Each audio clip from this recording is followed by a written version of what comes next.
Laurent Roland, Tonigues, bonjour. Amel Arikma, bonjour. Amis téléspectateurs, bonjour. Bienvenue. Merci. Laurent Roland, Tonigues, ce matin, trois sujets sont quasi à la une de tous les quotidiens. Évidemment, cette question rattachée à la crise entre le Bénin et le Niger continue justement d'alimenter, on va dire, l'actualité d'Abarou. Écrit ce matin, se proposant comme médiateur dans la tension entre le Bénin et le Niger. La CEDEAO, le pyromane qui joue au pompier? C'est une interrogation. Oui, la tension entre le Bénin et le Niger est partie de la CEDEAO après le coup d'État intervenu en juillet 2023 au Niger. Et c'est la CEDEAO, en tout cas les chefs d'État réunis qui ont demandé qu'on applique des sanctions au Niger. Et donc le Bénin, faisant office de bon élève, faisant office de bon élève, a appliqué cette décision de fermeture de frontières, des sanctions à l'encontre de la junte au pouvoir des Nigériens. Donc oui, donc le feu est parti de quelque part. Mais on constate que dans l'évolution du dossier, la CEDEAO peine à prendre des décisions, peine à libérer la parole pour dire ce qu'il faut faire et ce qu'il ne faut pas faire. Et quand on regarde les derniers rebondissements dans ce dossier, on se pose la question de savoir est-ce que le bon Bénin vraiment devrait même faire office de bon élève en appliquant les décisions de la CEDEAO. Encore que ces sanctions prévues par la CEDEAO, le Bénin faisait partie de ces pays où ce pays-là qui subit le plus le revers de ces sanctions, parce que les autres pays ne subissent pas pourtant le revers de ces sanctions. Et donc oui, la CEDEAO aujourd'hui vient jouer le pompier, attendant de voir si ça va aboutir, parce qu'on apprend qu'une délégation du Parlement de la CEDEAO se rendra dans les deux pays pour travailler. Je me pose la question de savoir que diront-ils, que feront-ils. Maintenant que tout est déjà à un niveau où c'est difficile de régler, est-ce que les parlementaires de la CEDEAO ont vraiment les armes pour calmer la tension entre les deux pays? Est-ce que les parlementaires ont les éléments de langage pour convaincre Tiani et son groupe à la tête du Niger? Est-ce que les parlementaires auront les mots, les éléments de langage pour calmer Patrice Talon qui, à tout prix, veut aussi répondre du berger à la bergère dans une certaine mesure? Donc, il y a un ensemble de faits aujourd'hui qui montrent clairement que la situation a pris une tournure. Et cette tournure, on attend de voir si vraiment ces parlementaires de la CEDEAO peuvent faire quelque chose. Toujours est-il qu'il faut rappeler que certains chefs d'État de la sous-région qui étaient à cette réunion qui a décidé des sanctions appliquées au Niger sont aussi restés muets. Je vais parler de Ouattara, je vais parler de Tinubu aujourd'hui qui, d'ailleurs, après les sanctions, a été le premier à commencer par reculer dans une certaine mesure avec les sages du Nigeria et autres du Niger qui sont parlés pour dire attention et pour l'interpeller, lui, Tinubu, pour lui dire attention, ce que tu fais. Nous avons des peuples communs, donc il faut faire attention. Il a été le premier à commencer par reculer. Fort malheureusement pour nous, nous avons été très loin déjà dans l'application de ces sanctions. Et aujourd'hui, c'est nous qui subissons, même si nous avons une marge de manœuvre, le Bénin a une marge de manœuvre pour faire subir aussi, en tout cas, pour mettre un embargo dans une certaine mesure. Le Niger, c'est que nous souffrons également parce que notre économie prend un coup considérable. Les activités au port de Cotonou ont sérieusement chuté. Les gens vous diront que tout va bien et qu'on ne sent pas, mais c'est un faux problème. Il suffit seulement de rester au bord de la voie là et de voir le nombre de camions qui passaient chaque jour, chaque matin, qu'ils vous souviennent, tous les matins pour aller vers les pays de l'Interland, les conteneurs qui passent. Aujourd'hui, vous allez voir que le flux a baissé. Donc, la réalité est là. Allez, si vous voulez, au port sec de Dakar, demandez aux transporteurs. Bon, moi, je suis en contact avec beaucoup de transporteurs. Ils vous diront que les activités ne marchent plus. Il y a quelques travaux à faire, quelques transports à faire au plan local, balles de coton, ou d'autres, des sacs de cajou, de noix de cajou ou du soja. Mais trouver des trucs pour aller au Niger pour gagner 1,5 million, 2 millions, les transporteurs n'ont plus ça aujourd'hui. Donc la réalité est là, donc tout le monde souffre. C'est en cela peut-être qu'il faut se féliciter du nouvel accord trouvé entre le Bénin et le Nigeria pour la nouvelle frontière au niveau... j'ai oublié, la localité en tout cas qui devrait permettre, selon les informations et selon d'ailleurs les propos de l'honorable Issa Salifou, par exemple, à ce que on va dire, les activités reprennent, puisque selon ces dires, justement, sur 100% de marchandises en direction du Niger, près de 90% retournent, vont du côté du Nigeria. Oui. Donc, d'une manière ou d'une autre, des activités devraient reprendre dans les prochains jours. Oui, si on s'en tient à ces propos. Cet argument, on connaît, hein, c'est-à-dire pour dire, oui, les autres ont fermé les frontières. Mais voilà, on arrive à contourner. On a une frontière ouverte, mais... Badagry, voilà, du côté de Badagry, je pense. Mais l'un dans l'autre, non, Badagry, c'est de l'autre côté. C'est plutôt de l'autre côté. Ah ouais, c'est vrai. Badagry, c'est du côté de Saint-Craquet. Oui. Donc, en fait... qu'on ne le veuille pas, on a tout fait de dire on a ouvert une nouvelle frontière que les autres ont refusé, mais ça ne réglera pas le problème. Il ne faut pas qu'on se trompe. Reconnaissons qu'il y a un problème.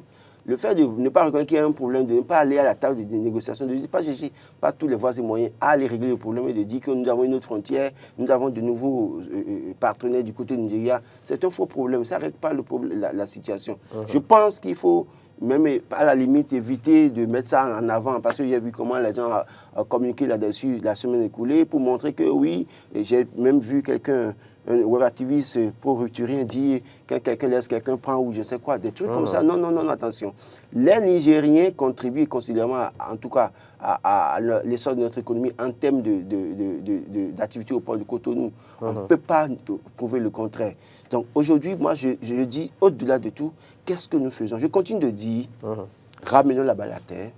Journalistes que nous sommes, nous devons avoir des discours d'apaisement parce que quand on regarde un peu tel que ça se passe, oui, les gens sont gonflés à bloc, veulent exprimer leur patriotisme pour dire oui, il faut foncer, il faut faire foncer. Mais après ça, parce que je dis, ceux qui sont à Cotonou, qui écrivent là, ou bien qui disent ce qu'ils veulent là, ils n'ont qu'à aller poser la question aux transporteurs, aux propriétaires de camions, ce qu'ils sont en train de subir ces derniers temps du fait de la chute des activités au niveau du port autonome de Cotonou, du fait de la chute des activités de transport en direction du Niger et autres. Ce sont ces personnes-là qu'il faut aller questionner. Parce que quand on reste à Cotonou et que vous avez des éléments et que vous communiquez pour dire oui, il faut foncer, foncer. Moi, je suis d'accord que nous sommes béninois. Mais après tout, le peuple nigérien, c'est aussi un peuple frère.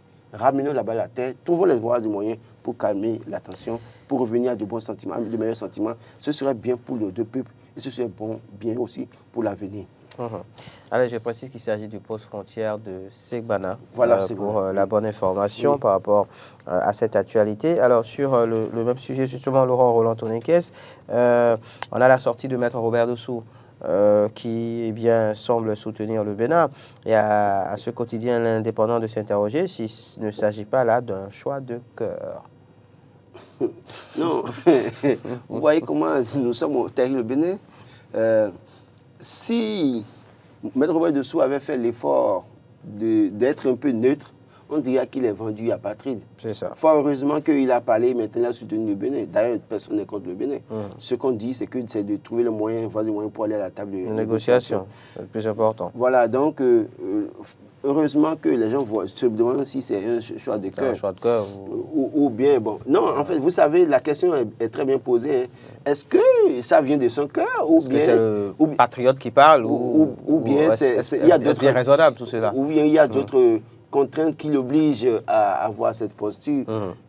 Toujours est-il qu'en l'état, dans cette situation, toute position que vous adoptez à un moment donné, si vous ne dites pas haut les mains que Patrice Talon, c'est le demi-dieu qui a pris la meilleure décision, je sais que du jour au lendemain, les gens se posent des questions sur vous et les gens essayent de vous tirer, en tout cas, de tirer sur vous de tous côtés parce que vous devenez un antipatriote, vous devenez vendu.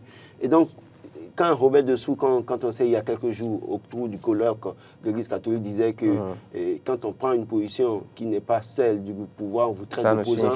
Voilà, et qu'il parle comme ça, c'est normal que les gens se posent la question si c'est un choix du cœur. Mais je pense que c'est un personnage assez responsable qui assume ses choix. Donc quand il le dit, c'est sûr que ça vient de son cœur. Attendez, ce n'est pas ce qu'il attend, hein, ce qu'il espère encore, ce qui lui reste à gagner, à prouver pour faire semblant d'être proche de quelqu'un. Oui, c'est vrai qu'il y a d'autres, il peut y avoir d'autres contraintes. Hein. C'est vrai que bon, on ne dira pas. De toute façon. Mais je pense que ça doit être un choix de cœur. Allez, Matin Libre, la une du quotidien nous intéresse à présent. Laurent Roland-Tourniquez, exit la Norbo Communication, talon sur les pas de Yahi, écrit le quotidien. Qu'est-ce qui vous surprend dans tout ce qui se passe? Moi, rien ne me surprend. Rien ne me surprend en ce sens qu'en 2006, quand Boni venait au pouvoir, il a été soutenu par un homme influent qu'on appelle Patrice Talon. Et lequel homme influent a proposé beaucoup de personnes qui ont été ministres de Boni. Et ces ministres ou ces personnes dont on parle ont une pratique. Moi, je soutiens messe de remerciement, comme vous appelez, autant d'activités que nous connaissions. Après, quand Patrice en est venu au pouvoir, on a tout fait de nous dire que oui, tout ça là c'est révolu, et qu'on ne doit pas voir les gens soutenir le chef, en tout cas encenser le chef d'État à longueur de journée. Mais c'est les mêmes acteurs, malheureusement. C'est-à-dire que ceux qui sont autour de Patrice Talon ne sont pas des acteurs nouveaux. C'est les gens qu'on a vus autour de Boni Yayi, en tout cas de 2006 à 2012, jusqu'à ce qu'il y ait crise entre les deux personnalités, c'est que on a vu qu'ils ont géré le pouvoir, même si on peut dédouaner à la limite un peu l'actuel locataire de la Marina, mais qui finalement a reconnu au cours d'une de ses sorties que oui, il est aussi acteur ou co-auteur de ce qui s'était passé.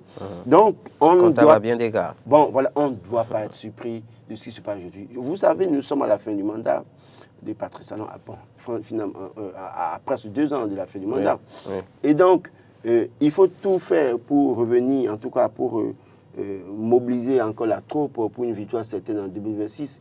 Et donc, les pratiques dénoncées autrefois peuvent revenir. Ça ne devrait pas nous surprendre. En tout cas, pour moi, ce n'est pas une surprise parce que je dis, et j'insiste là-dessus, les personnages autour de Boni Yayi qui faisaient ça par le passé n'ont pas changé. Ils sont en majorité des personnages autour de Patrice Talon aujourd'hui. Et donc, ça ne devait pas changer. Cela ne devrait donc pas étonner. Voilà, ça ne devrait pas étonner, c'est ça. dit, oui. Ce qu'on remarque ces derniers temps. Oui, ne soyez pas surpris que bientôt les éminents fassent une sortie pour soutenir le régime et appeler à la pérennisation. L'association des éminents rupturiens. Oui, mais ça c'est clair. On a eu Mozeb dans ce pays. Donc peut-être qu'on aura Morub. Pourquoi pas. Avec Matin Libre, on peut également lire ce matin Laurent Roland Tonniquès, homosexualité au Bénin et de réalité dans un environnement hostile. Oui, l'homosexualité contre les réalités sociologiques, culturelles, socio-anthropologiques, si vous voulez, au Bénin, n'acceptent pas l'homosexualité. Cette pratique perdue, les gens manifestent clairement leur désir, en tout cas au vu aussi de tout le monde. Je ne vais pas citer celui-là qui, Henri, autrefois est devenu Henriette, qui fait feu de tout bois dans le pays, sur les réseaux, et que personne n'interpelle. Donc, il y a un problème. Moi, je pense sincèrement que le silence des autorités béninoises étonne. Le silence étonne, en ce sens que c'est vrai que j'ai surpris une conversation. Fort heureusement, Dieu me permet d'être peut-être au bon endroit à un moment donné. J'ai suivi une conversation entre 2 Béninois à Lomé, au Festival de gaz de Lomé. J'étais assis et les 2 Béninois étaient pas loin de moi, étaient en train de discuter. Ils ont dit pas mal de choses sur cette pratique au Bénin, comme comment est-ce que peut-être prochainement on peut avoir une loi qui serait introduite pour les protéger. Oui, parce que la loi pour le moment... voilà, comment est-ce qu'on va introduire une loi, pas pour décemment dire clairement qu'on les protège, mais qui pourra peut-être être une couverture. J'étais loin, j'observais, j'écoutais la discussion. Les gens ne pouvaient pas s'imaginer que j'étais un Béninois. Mais quand ils ont fini de parler, quelqu'un s'est levé entre les deux et est parti, le second est resté. Et je me suis levé pour aller le voir, pour le saluer. Et je lui dis que je suis béninois. Mais vous voulez voir comment, venez voir comment il était si gêné. Et bon, après, difficilement, je lui ai dit, je n'ai pas cherché à prendre son contact. Et puis après, il voulait que je lui donne mon contact. Je lui ai dit, je suis tant. Et là, quand je lui ai dit, je suis journaliste en même temps aussi, il était assez gêné. Et puis, il n'a même plus insisté pour avoir le numéro, tout ça. Pour vous dire que quoi, le silence aujourd'hui au niveau des autorités étatiques nous interpelle. Parce qu'il y a une dérive en la matière. Quand on voit 2 hommes se mettre ensemble, s'embrasser dans un lieu public, ou bien un homme qui se dit transgenre, qui se permet de se mettre à la télé, sur les réseaux sociaux, il fait des images reçues sur des plateaux de télévision, d'accord? Même si c'est télévision en ligne dans une certaine mesure, il est reçu et il parle, il est interviewé, il parle de ce qu'il fait. Et, tout comme si on veut promouvoir la dénorme. Bon, vous estimez que c'est de la dénorme, en fait. C'est la dénorme. C'est vous qui estimez que c'est de la dénorme, puisque la loi, puisque c'est pas interdit. Oui, mais la pratique n'est pas interdite en République du Bénin. Alors vous mettez peut-être sur le plan, votre position, sur le plan religieux et vous estimez que oui, c'est de la dénorme. Sauf qu'on aura tout fait de vous traiter d'homophobe. Vous parlez de quel plan religieux? Parce que même dans la tradition, on aura tout fait de vous traiter d'homophobe si vous poursuivez. Je suis collaborateur, ami du monsieur qui a initié la journée de lutte contre l'homophobie dans le monde. Il s'appelle Louis-Georges Té, il est en France. Il connaît ma position sur la question. Je lui ai dit clairement que moi, je ne suis pas dedans. Ce n'est pas au Bénin que j'aurais pu gagner. C'est quelqu'un avec qui je travaille au plan international, avec qui j'ai beaucoup à gagner, mais à qui j'ai dit clairement que moi, ce n'est pas ma position, je ne supporte pas ça et je n'accepte pas ça. Donc, que les manamana de Cotonou me traitent d'homophobe, ça fait leur problème. J'ai vu plus que dans c'est pour vous dire quoi. Je connais ceux dont tu parles. Moi, je pense que, même dans la... Parce que vous parlez du plan religieux. Oui, je suis chrétien évangélique. Oui. C'est proscrit par la Bible parce que Dieu a créé Adam et a pris une côte d'Adam pour former Ève. Mais quand je viens dans la tradition, dans le vaudou, je suis né dans la Togo au berceau du vaudou. Je n'ai jamais vu deux hommes ensemble dans un couvent faire des enfants ou bien se mettre ensemble. Donc, c'est pas en fait, puisque quand on le dit, les gens disent que c'est les chrétiens. Non, même dans la tradition, dans notre culture, ce n'est pas accepté. Donc, si les gens veulent le faire, c'est vrai que ce que je dis, ça va choquer plus d'un. Et je sais que sur d'autres plans, je serai coincé. Mais écoutez, c'est un choix, j'assume. Moi, je dis clairement, moi j'ai une épouse, j'ai des enfants. Si mon père, entre-temps, s'était amouraché avec un homme dans une certaine mesure, est-ce que je serais né pour être sur le plateau en train de parler? Mais revenons à nos valeurs. Moi, je crois que... Bon, oui, chacun est libre de faire ce qu'il veut, parce que nous sommes dans une république de liberté, de démocratie. C'est de ça qu'il s'agit. C'est justement ça. Ordre, la pratique n'est pas encore interdite en République du Bénin. Justement, nous sommes dans un pays de démocratie, chacun est libre de faire. Ça. Mais il faut que l'État prenne ses responsabilités maintenant pour dire aux gens, votre liberté s'arrête là où commence celle des autres. Parce que ce qu'on voit sur les réseaux sociaux aujourd'hui, où un homme doit s'habiller comme une femme, se comporter comme une femme, ils sont à l'aise, ce faisant. Et aller même sur le plan international. Quand vous regardez le direct il y a quelque chose du jeune Ivoirien Nicapol sur TikTok, et que celui-là sur ce direct de TikTok et disent qu'il est béninois. Vous avez vu comment les gens l'ont renvoyé du direct, l'ont traité. Est-ce que vous pensez que c'est une bonne image pour notre pays? Mais c'est le cas, c'est la question. Ça ne veut pas dire qu'en Côte d'Ivoire, il n'y a pas de ces personnes-là. Voilà, il y en a partout. Hein. Mais il y en a. Mais ce que le gars faisait le jour-là n'a rien à voir avec des gens de sa race. Mais il est allé là-bas et en mettant à terre l'image de notre pays. Moi, je pense qu'il faut encadrer. Ils sont libres de faire ce qu'ils veulent, mais qu'ils restent dans leur cadre. Moi, je suis... Vous souhaiteriez qu'il y ait quoi, un autre Bénin pour... Pas un autre Bénin. Ce genre de personnes, c'est-à-dire qu'ils essaient d'éviter les dérives que nous voyons sur les réseaux aujourd'hui. Parce que nos enfants... Si vous êtes prêt, Laurent Roland-Toninquès, à vous afficher sur les réseaux sociaux, pourquoi voulez-vous interdire aux autres de s'afficher sur les réseaux sociaux? Si vous êtes prêt à mettre vos photos, les photos, je ne sais pas moi, de votre épouse sur les réseaux, pourquoi voulez-vous empêcher à un X ou Y de mettre sa photo ou la photo de son partenaire sur les réseaux? Le Bénin, il est un pour tous. Le Bénin, il est un pour tous. Nous avons des valeurs. Voilà. Nous avons des valeurs. Et si on doit pouvoir des valeurs, on doit pouvoir arrêter ça. En parlant du Bénin, justement, Laurent Roland-Toninquès, David Fou écrit ce matin, opération gouvernementale d'évacuation de la Tunisie, 165 émigrants béninois rentrent au Bécaye ce jour.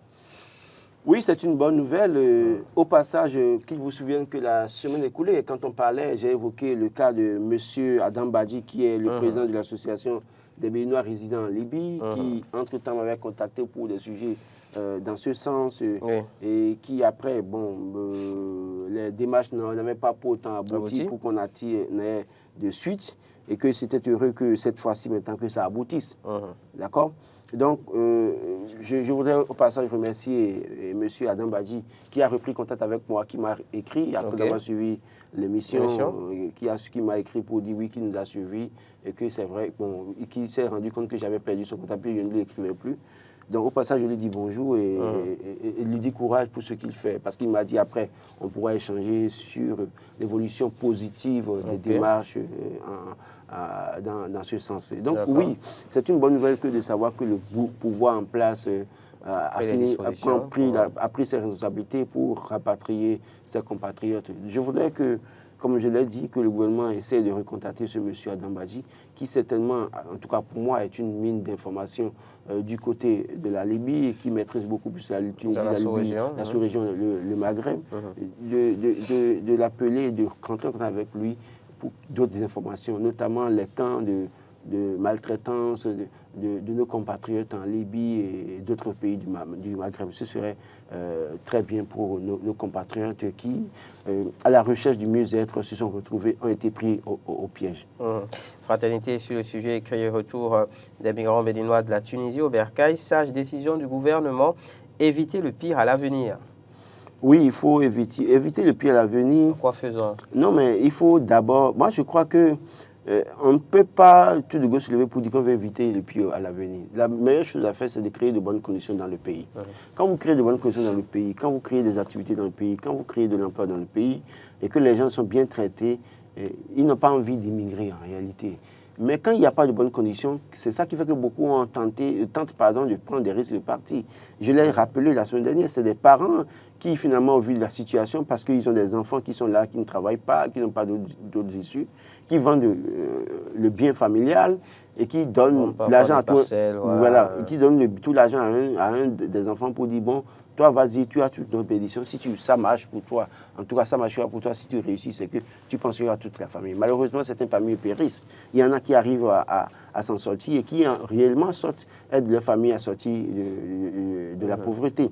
Donc, il y a la nécessité et l'urgence de créer un meilleur cadre d'emploi, de travail pour les jeunes, de créer de bons cadres, en tout cas juridiques, qui protège le travail béninois, parce que je l'ai toujours rappelé, quand on prend une loi comme la loi sur l'embauche, qui ne protège pas le travailleur béninois, mais qui protège beaucoup plus l'employeur béninois, et d'ailleurs je l'ai rappelé, les députés de la 7e législature qui ont voté cette loi étaient, je l'ai dit, la grande partie c'était des employeurs, chefs d'entreprise, donc ça les arrange, c'est pour ça que ça a été voté comme une lettre à la poste.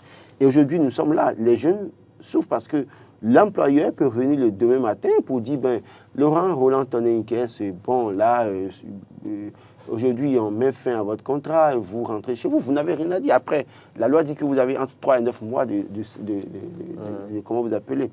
En fonction de votre ancienneté. En fonction de votre ancienneté. Et en fonction du bon. Non, en fonction de l'humeur. Justement, de l'humeur de l'employeur. Enfin, ce n'est pas l'humeur. Il y a des précisions totalement claires sur le sujet. Mais après, on sait que oui, cela peut être objet de plusieurs interprétations. Vous savez mieux que moi que si l'employeur vous paye 3 mois, il va vous payer, et rien ne va se passer. Parce qu'avant, au moins, vous pouvez aller à la main-d'œuvre, vous pouvez aller à... C'est toujours possible. C'est toujours possible d'aller à la main-d'œuvre. Oui, mais vous allez là-bas, la main-d'œuvre, avant, vous donnez un appui devant la juridiction pour que vous puissiez réclamer un mois ou 1 an ou 2 ans. Mais ici, maintenant, la loi est claire. C'est au plus, même si la main-d'œuvre intervient, c'est au plus, c'est 9 mois. Donc, il y a difficulté. Si vous êtes, exemple, à 100 000 francs, qu'on vous donne 9 mois, ça fait 900 000.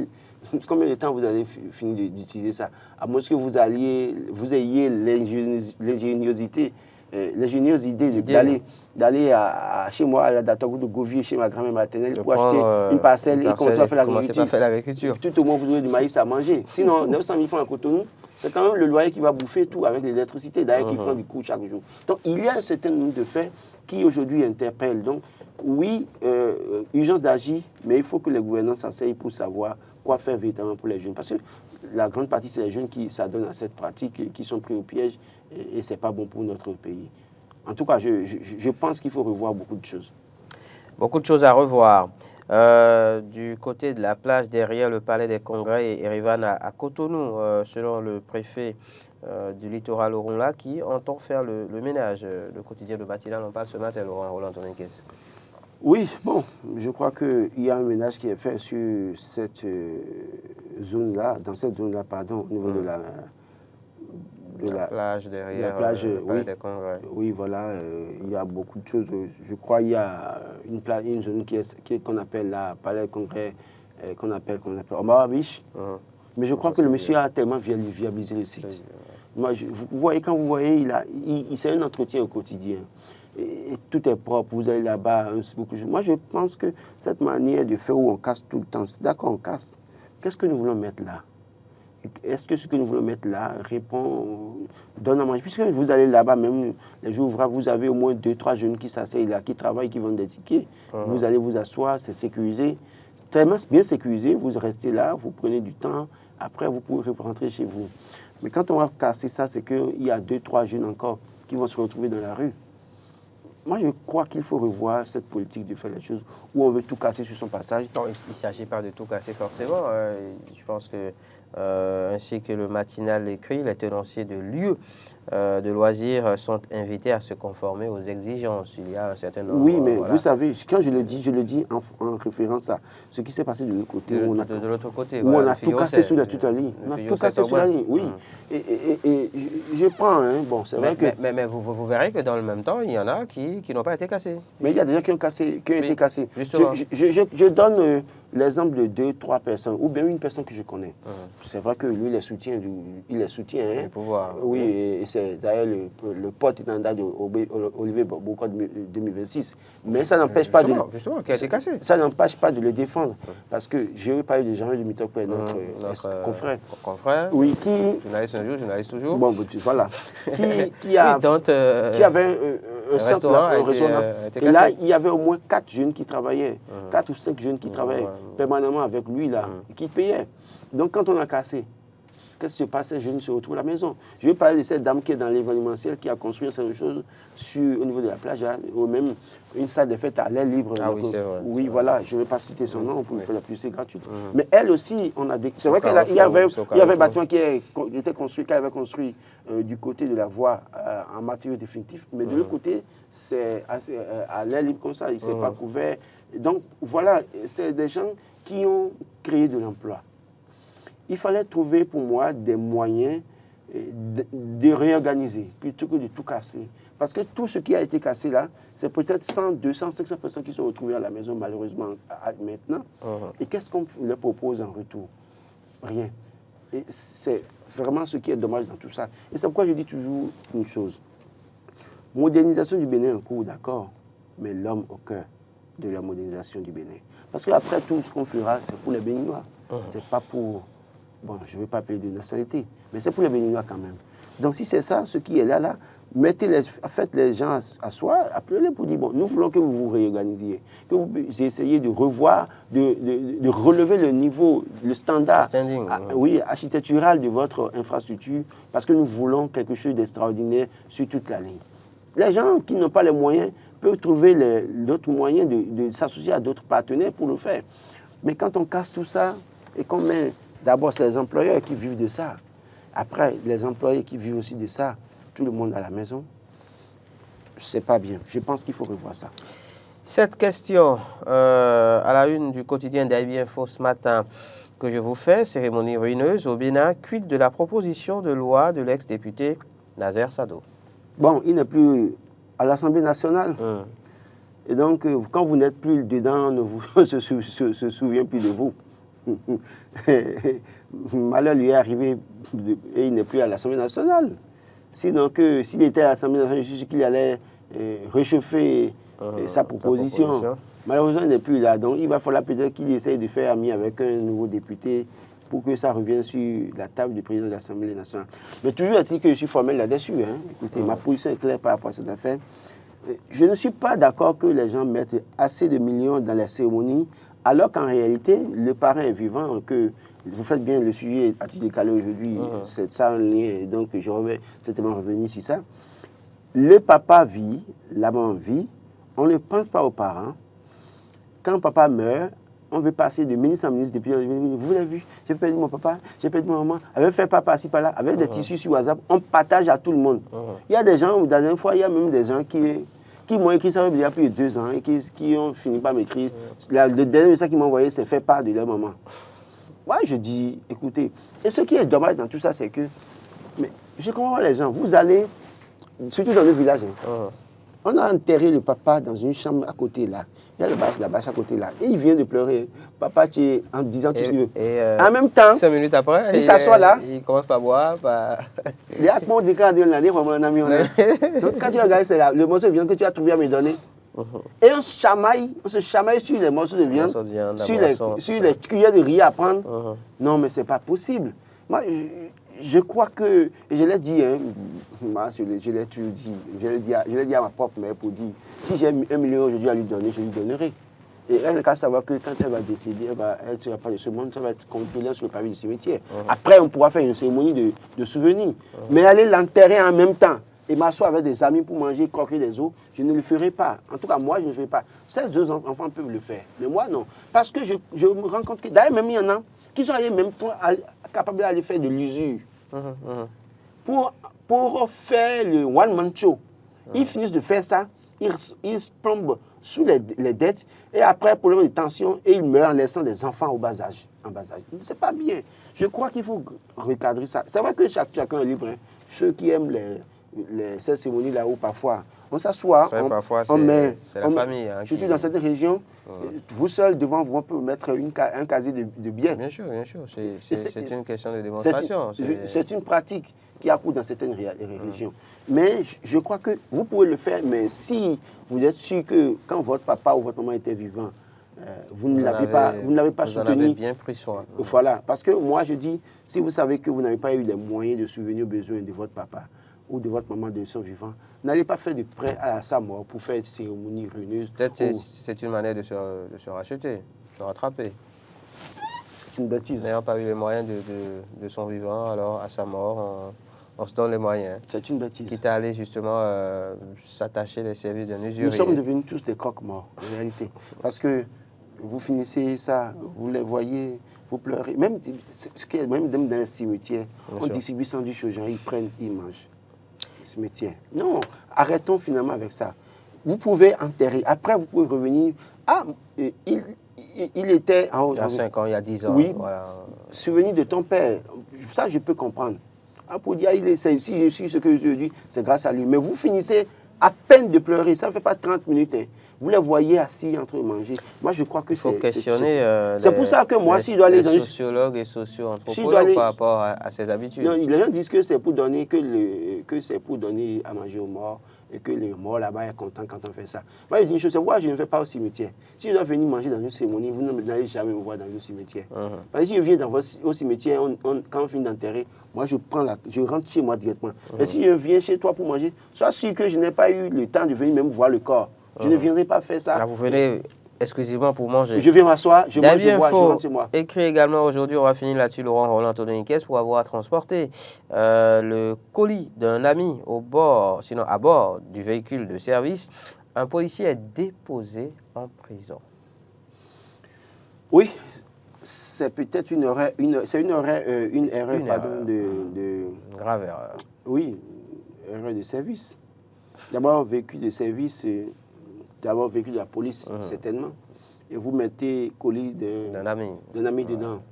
Si demain, entre-temps, on trouvait que dans ce colis, il y avait de la drogue, c'est que ça veut dire que la police est dans le trafic de la drogue. C'est ce que ça peut vouloir dire. Dans le cas d'espèce, je pense qu'il s'agissait de médicaments, je crois. Oui. Médicaments de contrebande. Oui, justement. Ça s'appelle, je pense. Oui, justement. Donc, ça veut dire que quoi? En réalité, il a servi de pont. De faux médicaments, voilà. Il a servi de pont, en réalité, pour transformer ce produit, pour qu'il n'y ait pas de contrôle. C'est peut-être ça. C'est une erreur qu'il a faite. Je voudrais peut-être implorer la clémence de la justice. Hein. Si, entre-temps, il ne savait pas ce que contenait le colis, mais s'il savait ce que contenait le colis, chacun répond de ses actes. Comment on fait pour savoir? Alors, de toute façon, c'est une occasion pour demander aux uns aux autres de faire très attention quand, justement, des amis ou des connaissances vous demandent de les aider à transporter tel ou tel autre colis et tout. On ne sait jamais. Il y a longtemps que moi j'ai fait ça. On peut très vite se faire avoir. Dans cette période-ci, moi, même à moto, c'est le pire. C'est que je ne conduis plus, même je suis de moto, même si je dois reprendre ma voiture. Écoutez, moi, je ne suis plus prêt à quand ton ami vous demande, voilà, aidez-moi à transporter tel colis. Même quelqu'un que vous prenez dans votre voiture, voilà, qui a un sac, voilà, on peut vous-même piéger, mon cher ami. Ou même produit illicite dans sa poche. Le gars au bord de la voie que vous ne connaissez pas, qu'on a amené d'un village du Agbayozou, je ne sais quoi, de Didja. Le fameux autostoppeur. Et on le met au bord de la voie pour toi, et il te fait autostoppeur, tu le prends, et dans son sac, il y a de la drogue. Et demain, on dit que tu es trafiquant de drogue. Moi, je ne veux même plus rendre ce service-là. Parce que je sais que je suis sur la sellette. Donc, moi, faisons attention. Je dis aux gens, faites attention. Faisons attention. Si quelqu'un vous stoppe, que vous ne pouvez pas, vous voyez que la personne a vraiment besoin d'aide là. Si c'est pour aller à Cotonou, remettez le lycée sans pour dire, maintenant, débrouille-toi, prends ta taxi, vas-y. C'est simple. Merci à vous, Laurent Roland.